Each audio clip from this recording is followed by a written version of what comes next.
Welcome to the Law Management Journal and our Q&A podcast series. Through these podcast interviews, we are telling the stories and exploring the leadership and business strategies of some of the leading minds in the Australian legal sector.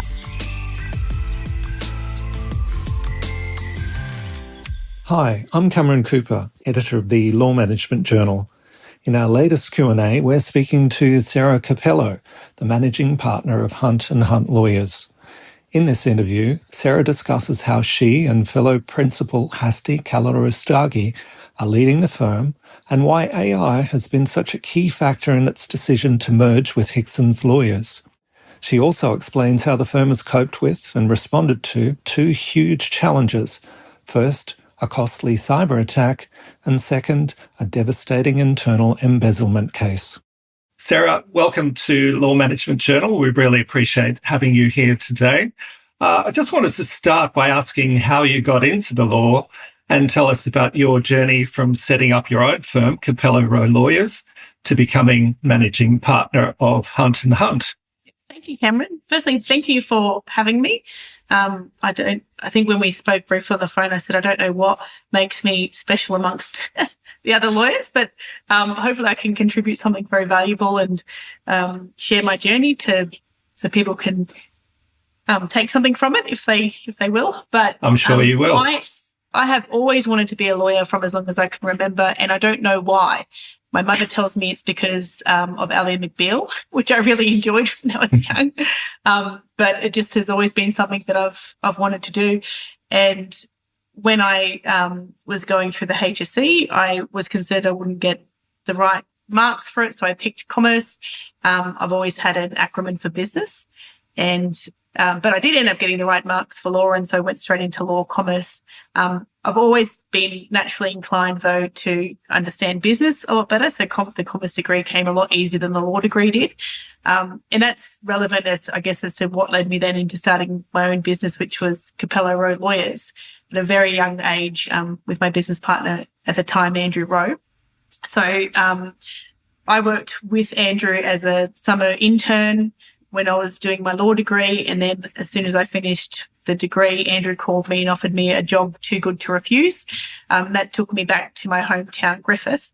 And then within about 12 months, we started the firm. So I was a non-legal director of incorporated legal practice for a number of years because I couldn't be a legal director. I was unsupervised. I don't know what motivated Andrew to start a business with somebody so inexperienced. It's a question for him. But in my from my perspective, I was young and naive and didn't think it through, if I had to be honest. And I really didn't know what I was getting into at the time. And that probably is what made me do it, because otherwise, if I went back in time, I probably would be a little bit nervous about the risks associated with it. But we had a great practice. Cappello started as a suburban practice in Griffith. And the one thing that we wanted it to be was not a suburban practice. So we wanted to set ourselves apart. Griffith is a fantastic community with some really big businesses and industry that really bats above its weight. And so we wanted to be the kind of law firm that wasn't, a sleepy suburban town. And that's not being critical of the other firms around Griffith. There's a fantastic firms there, but there's a stigma that goes with it. We wanted to really distinguish ourselves from that. So as that's kind of led to our decision then to grow, and we wanted to keep up with our clients because we never wanted our clients to outgrow us. And that led to us then opening an office in Sydney. And then we acquired a firm a few years into it, a litigation firm, which really grew the team from, 3 people up to 30 people within the 10 years that we were operating. 2020 happened, and Andrew decided he didn't want to be part of run a law firm anymore. It was COVID. The business was going really well, and we were on a pretty strong growth trajectory. But for personal reasons, he just decided that he wanted to have a bit of a break.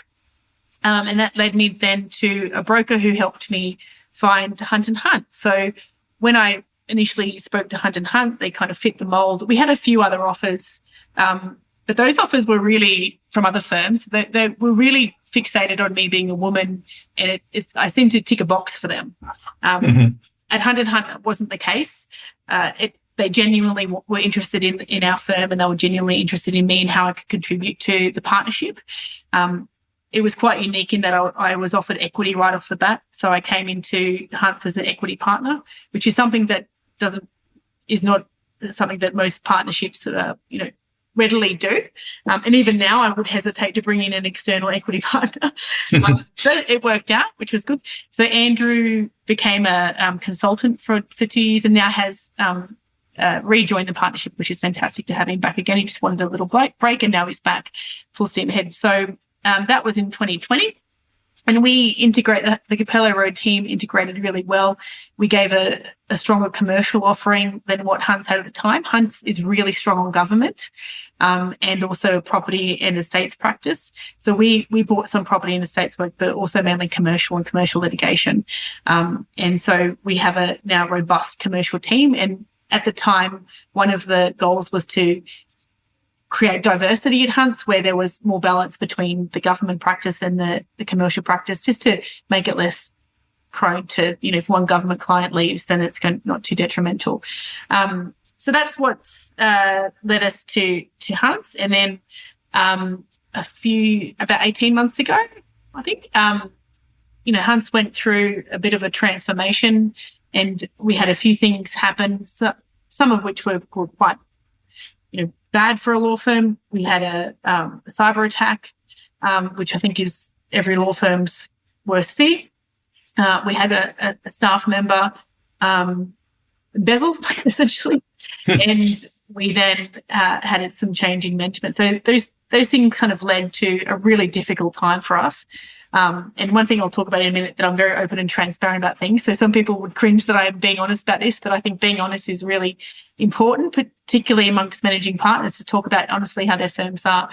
That was about 2 years ago. We got through the tough times and we've kind of moved on forward. Now, I typically ask about the challenges of being a managing partner, and we talk about things like recruitment and building culture, but you had to deal with a cyber attack and also internal fraud by the sound of it. Yeah. Tell me about that. How do you respond to those individual events? That's pretty tricky. Yeah, well, it was actually before I became managing partner. So I was an equity partner at the time, and they were really huge events that caused significant stress and exposure. So you feel very vulnerable when you're in that position as a partner. We're a traditional partnership. We're not an incorporated legal practice. So even from a purely selfish personal aspect, the stress that it caused to how I was putting my family at risk financially, is what kept me up at night. And I know for the other partners, the same for them as well. And that they kind of come a bit of a downward spiral where you're so overwhelmed by what's occurring that you're losing focus on your practice, you're losing focus on the team, and it's really hard to get out of that downward spiral. So the change in the management at the time was kind of a bit of the boost that we needed just to realign. And I am really sympathetic to the former managing partner that we had. It was, a heavy burden that he had to try to manage this through this. And he did the job alone, whereas we changed the tactic with Hasti and I, and we wanted to do the job together. It was a bit of a reset that we needed to get through it. But really, when you're faced with these challenges, the answer is looking to your partners and working together. We had with the cyber incidents, we had IT that was supporting us, and we also have a great partner, Andrew Campbell, who is experienced in privacy matters. So he really helped guide us through our obligations. We were lucky in that it was really contained. It wasn't into our entire system. It wasn't a ransom. It was a kind of discrete thing, but it did cost us hundreds of thousands of dollars, and they're things that you don't budget for. And we also weren't, we thought we were insured, but we weren't. And so that also demonstrated that, you get a little bit complacent with the insurance and the approach to things. And, the one thing is mistakes happen.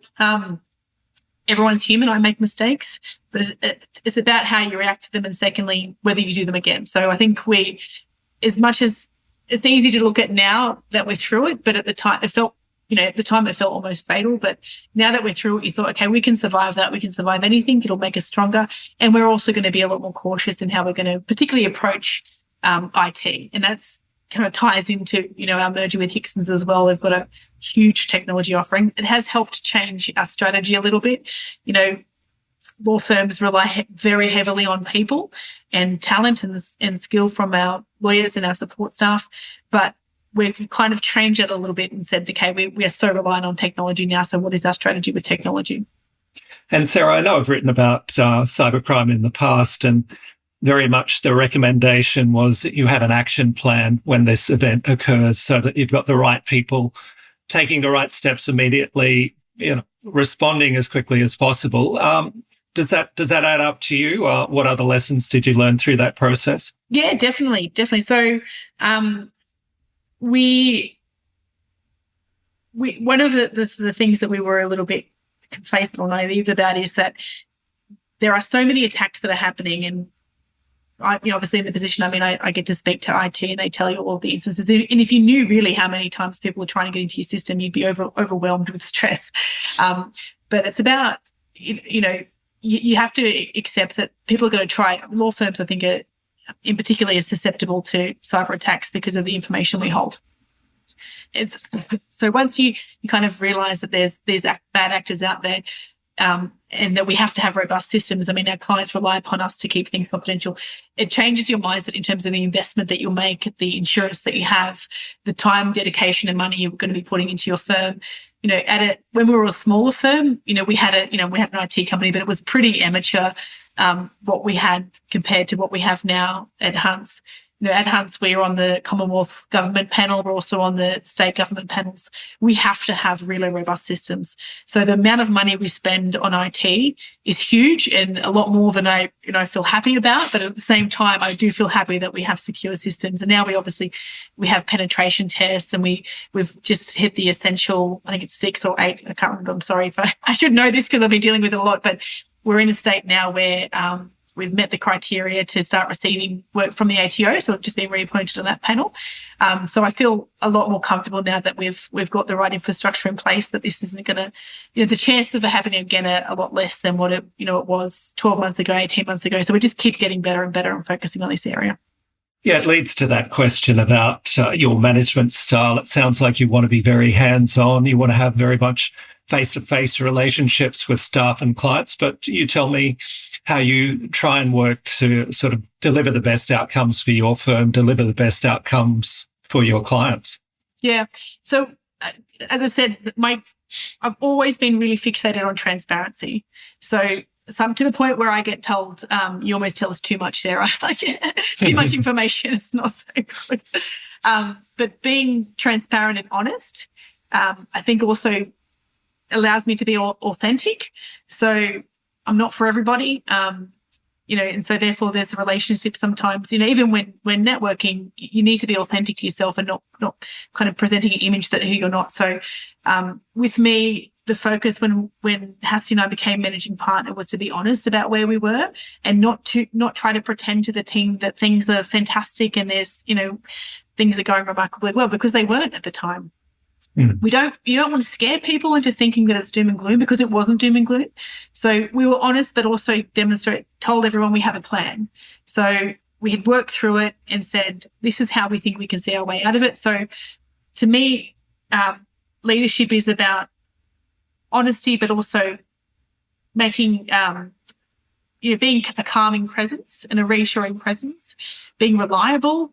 So doing what you say and accountable. So doing what you say you'll do. So I'm very focused on that amongst the partnership. We keep each other accountable, but at the same time being there for each other if things aren't great. Lawyers have a tendency, you ask any lawyer, how are you? They say, I'm so busy, right? I don't know if you find that. Is that what you find? They say, I'm so busy. That is a common response when I'm talking to lawyers. Yes. Yeah. I tell everyone in my firm that the word busy is banned. You're not busy. Sure, sometimes we're a bit time poor, but it sends the wrong message when you're telling somebody you're busy. It's telling them that you're not available. So if you're saying that to clients, you're saying you're not available. If you're saying it to your team member, you're saying you're not there for them. So it's about, being honest with each other. And if you're overwhelmed with work, you say, I am overwhelmed with work. So can I have support? Can I have help? Or if you're not busy, if you don't have enough work, be honest about that too, right? Because we all have budgets we have to meet and we can help each other out with that. So, yeah, so if it really kind of boiled down to one thing, it would be being transparent, honest, and, I like to also be approachable. I've been told that I am sometimes intimidating, which it blows my mind because I don't think I'm intimidating at all, but I am mindful that sometimes a junior staff member, for example, might be a bit intimidated and coming to my office, but I try not to be like that. I try to be very approachable when I can. Yeah, let's talk about the merger with Hicksons. That's very exciting, no doubt, and a lot of hard work behind the scenes. My interest is in knowing what's behind that move, what advantages you think it will deliver for you, and particularly for clients too, I guess. Yeah. So we've always at Hunt's been receptive to growth. Obviously, Hunt's merged with my firm Cappello a few years ago. We've had ongoing discussions with other fantastic firms talking about merger that haven't come to fruition for various reasons. Mainly it's more about timing as opposed to anything else. So with the Hicksons merger, we were approached by Cameron Lever, the managing partner of Hicksons, and it became pretty apparent to us that it would be a really, really good fit. I mean, we bring a robust Commonwealth practice. They have they're very strong in insurance, and Hunt's really started. It's, almost 100 years ago started in the insurance space, so it's nice to kind of come back to those roots. They have incredible partners, and they have a fantastic practice that is really focused on innovation. So David Fischel is one of the partners there who's really focused on AI and how technology can improve the workflows for lawyers to improve clients' deliveries and also to make it more kind of cost effective in the long run for clients. So that was hugely attracted to us, the technology offering they have. From what I've heard from them, they're well in front of some, particularly Hunt's, they're in front of where Hunt's is in terms of AI.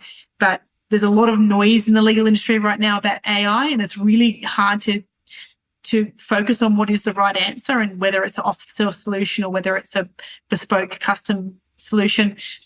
A lot of firms can't afford to create an AI offering. We certainly can't at Hunt's.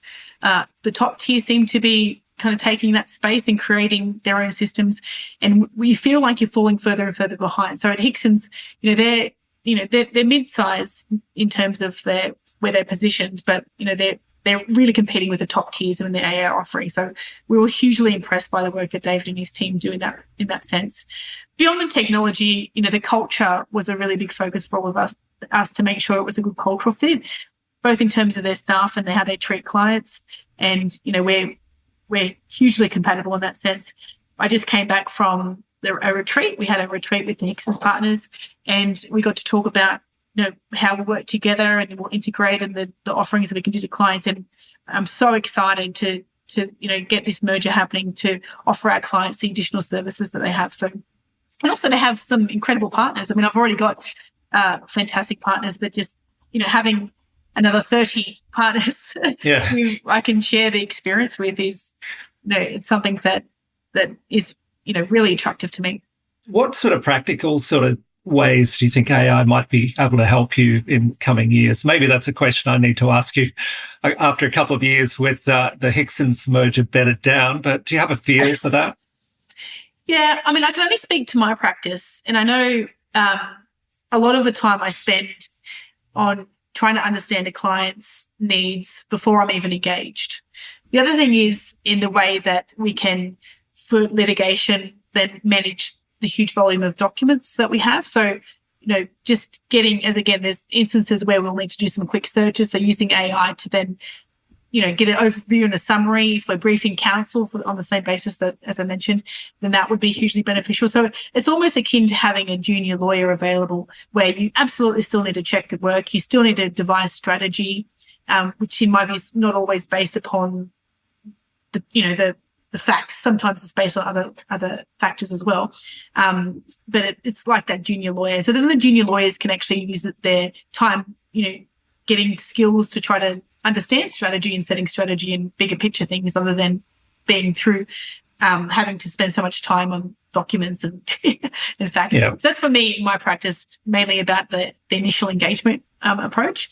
And then, I think I know so little about it that I don't think I can really fully understand the scope of what you can achieve from using AI until you actually get involved in it.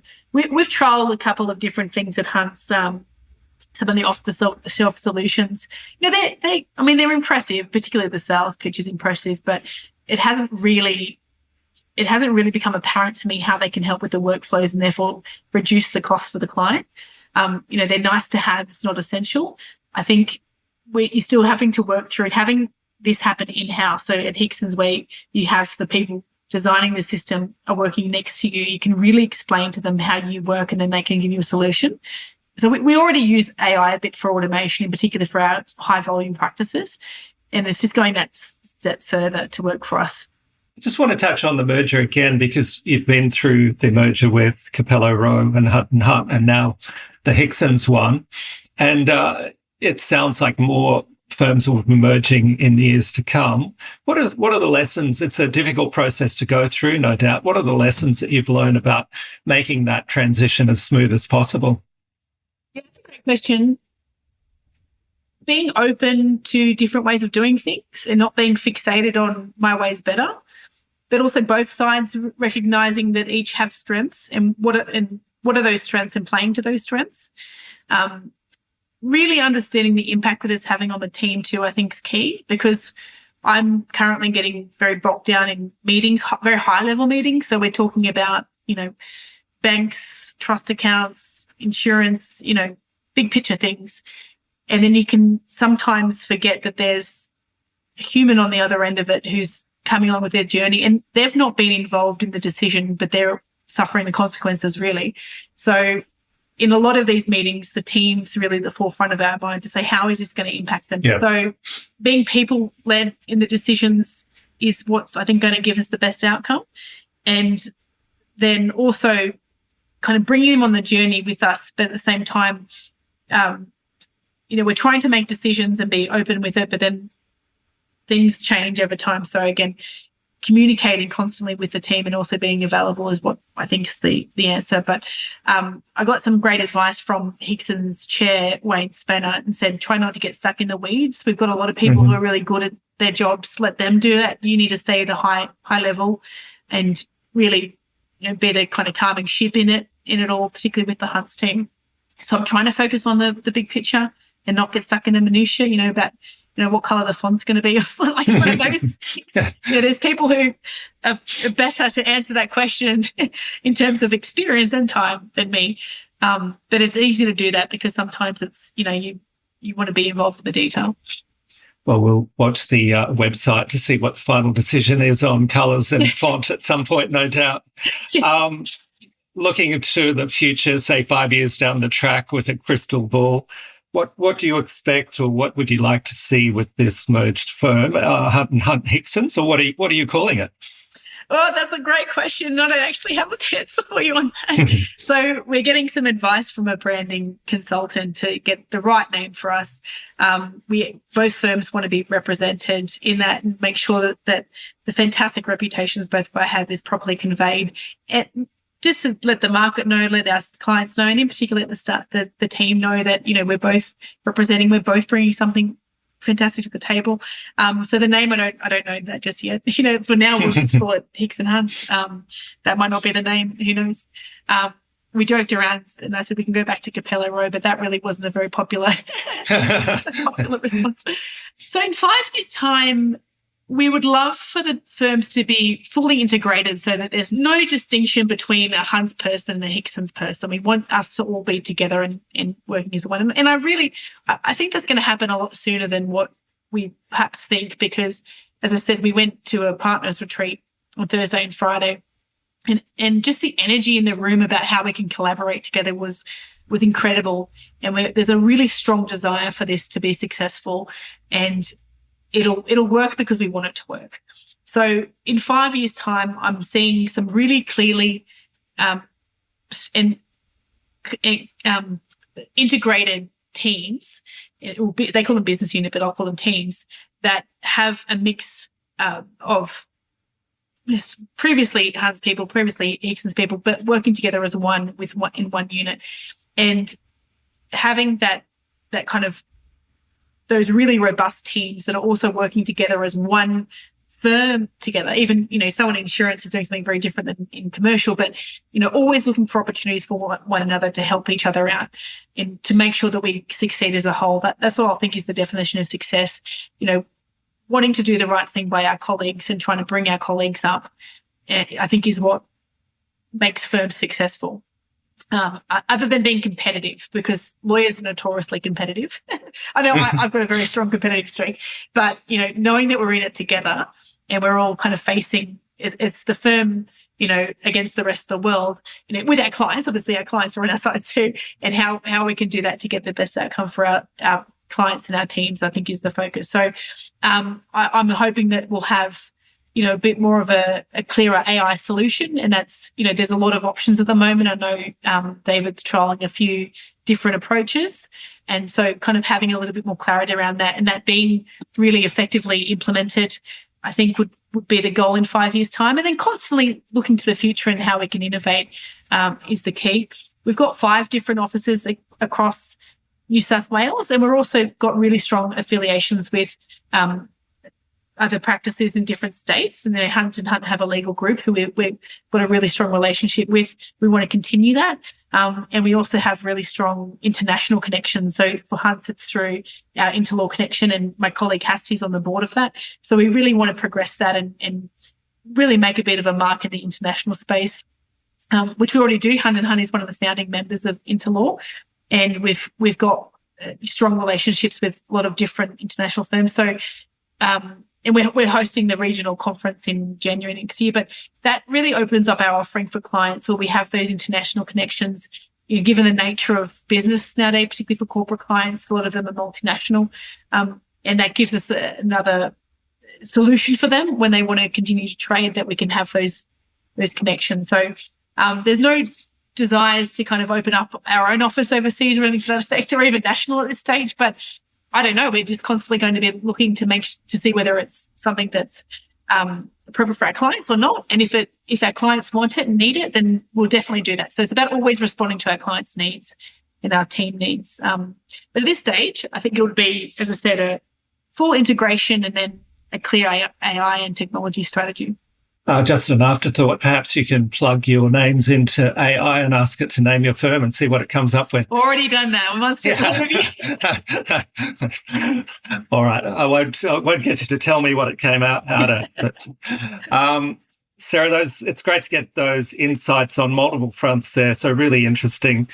Thought we'd round it out, throwing it open to you if you've got any other messages you'd like to get across to your fellow law firm leaders. I've really enjoyed, whilst being managing partner, the relationships that I've been developing with other managing partners as well. So I've gone to a few conferences. I think they've got a managing partner conference and then a few other different ones. And, getting to know them and how their team works and the challenges that they face, I find incredibly valuable.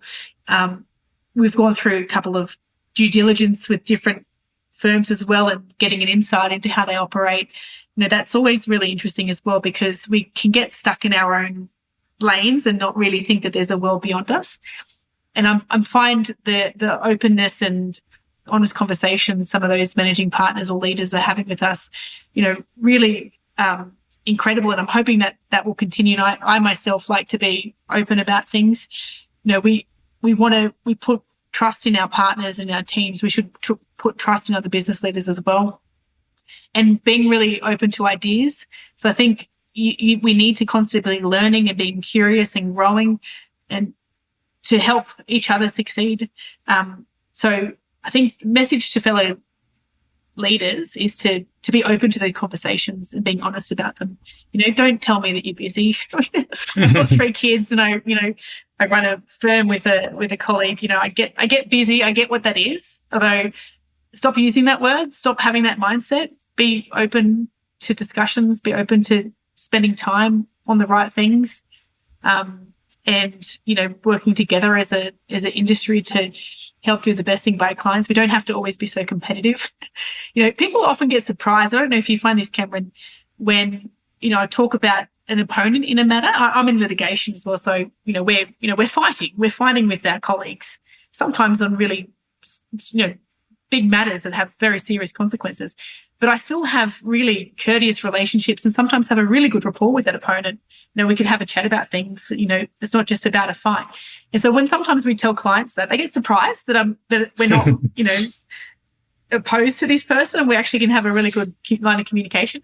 And I tell them that that's in their best interest. It's not my fight. I am very passionate about the fights that we have and about getting the best outcome of the client, but it's also not my personal fight. And if it was, then I'm not the right lawyer for you, right? We have to be objective. So, having that relationship with our opponents and fellow firms, I think is really hugely beneficial to everybody involved. So, very long-winded response, and the response is be open to being honest and communicating, and go to those events. Those events are fantastic. I love those events. I even when I'm very, very time poor, I still make time to go to those events because they're hugely worthwhile.